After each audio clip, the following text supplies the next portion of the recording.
Hi, my name is Dr. Michelle Maidenberg, and this is... Foster Maidenberg. Do you want to say how old you are, what grade you're in? I'm 16 years old and I'm a junior in high school. Okay, so today we are going to talk about how the coronavirus pandemic has affected Foster, and we're also going to show hopefully some grounding exercises, because Foster shared with me that one of the challenges that he has is definitely remaining focused and getting distracted while he's doing his online learning. So Foster, I'm curious about how this pandemic has impacted you.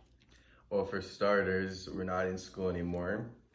So I have online learning now where I have to learn online and learn from teachers online, which is also very hard for me because it's very distracting. Having so many other distractions like my phone and everyone around me, as well as not being able to see my friends anymore, which has been a struggle for me, just being at home all day, every day for the past couple weeks. And also because I'm a junior in high school and I'm going to college in 2 years, that I'm taking the ACT this year and it got canceled. So now I have to wait even longer after I've been preparing for so long, which is very hard for me.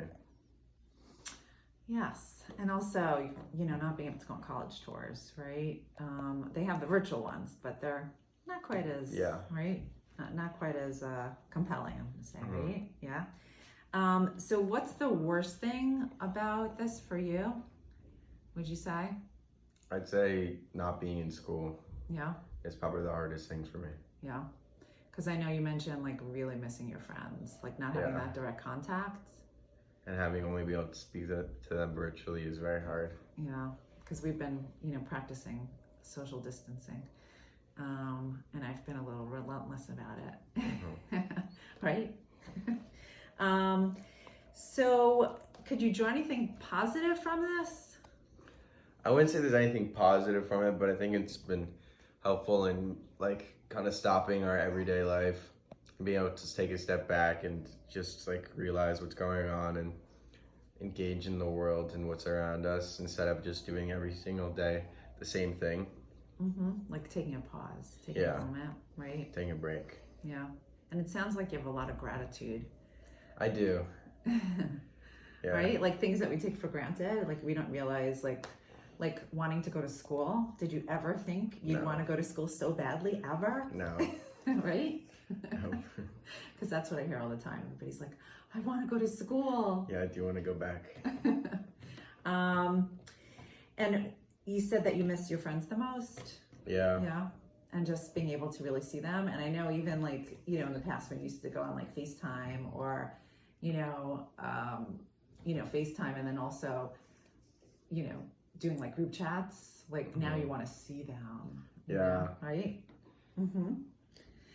So I think it might be helpful to give some tips about your procrastinating, because that's definitely a major issue for a lot of students, right? When you're trying to study, just getting even by the dogs, by everybody around you.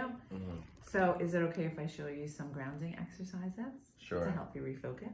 Sure. Okay. And I know some of them you've heard from me before, right? So humor me, is that okay?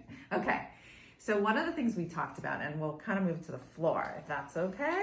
So we could kind of demonstrate to everybody. Maybe it could be things that could help other people too. Okay. And I hope our dogs don't decide to join us, which they probably will, but that's okay. Okay. So the first thing is something called the butterfly, right? So if you're noticing, I'm on my phone, my mind's kind of floating somewhere else, I'm not really focusing on my schoolwork, right? There's something called the butterfly. So if you take your hands, like the shape of a butterfly, okay? And when we tap into our bodies, because it reminds us we're here in the present moment, we really need to be now, and we need to refocus, right? So if you do one at a time, the right and the left, right? So if you close your eyes for a moment and do that, right? It helps to remind, oh, right now I realize I'm getting distracted. I need to really focus my mind back on my studies, for example, right? And the reason, you could open your eyes, the reason we do it bilaterally, one, left and right, is we're really trying to kind of activate both parts of our brain, the right hemisphere and the left hemisphere, which is both the amygdala, which is the feeling center, and the prefrontal cortex, which is our learning center. Okay, so let's say, you know, this is uncomfortable or whatever. We could also do it on our knees. So you could just tap on your knees, right? You feel that? Okay. And again, it's just to remind you, like, I need to get centered right now. I need to refocus. Okay. And then if we were sitting like in a chair, if you were sitting at your desk, right, you could also do, and I'll just show you, right, you could do your feet, you could tap your feet, same thing. Okay. The other thing we could do, where's the, oh, there it is. Okay, we could also do something called finger tapping, right? So, and I'm just going to demonstrate it, right? I need to refocus. I need to refocus. I need to refocus. I need to refocus. I need to refocus. Good. Or you could say whatever. Good. And you could say whatever you want to. That's going to kind of, you know, kind of regroup. And also, if you're doing a transition, let's say you stopped for lunch and then you're going back to your studies, but your mind's still buzzing, right? It just helps you with the transition too. Okay.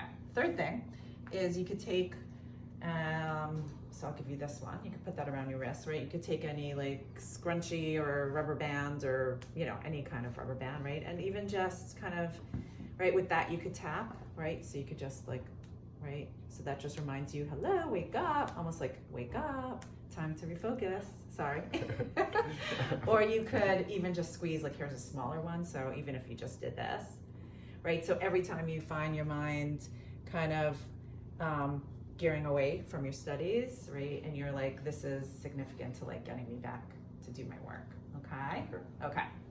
So, and the last thing, okay, is, you know, like we said, there's also practical things, right? So if you know that your phone's in your room and that it's distracting you, what are some of the practical things that you could do to, you know, alleviate the phone from being there, kind of calling your name?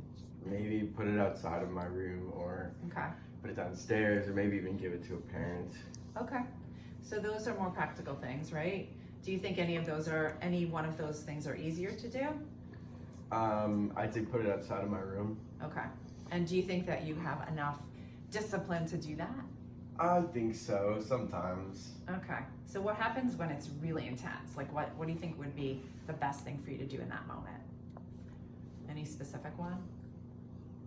Give it to my parents. Okay, and then when it's like a little low level, what do you think? Then I can just put it outside my room. Okay, so those are some practical tips, right? And thank you so much, Foster, for demonstrating. Thank you. And for helping us here. So we hope, of course, you and your families are safe and healthy. And thank you so much for watching this. Bye.